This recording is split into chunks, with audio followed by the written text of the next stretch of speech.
la tournure que prennent les choses sur la guerre et sur la question ukraino-russe, j'ai entendu hier le chef d'état-major des armées, monsieur Mandon, le général Mandon, devant le congrès des maires, qui a fait un discours très surprenant pour les maires en disant il faut accepter de perdre nos enfants.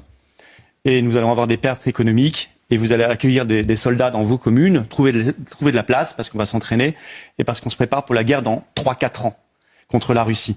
J'ai entendu le ministre allemand de la Défense, monsieur Pistorius, une interview ce week-end, cette semaine, au Frankfurter Allgemeine Zeitung, dire nous avons peut-être vécu notre dernier été de paix, l'été 2025.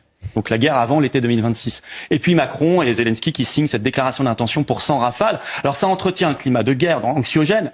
Sur le fond, c'est absurde. Nous n'avons pas les capacités industrielles de livrer 100 rafales. Ou alors dans 15 ans, et qui paiera?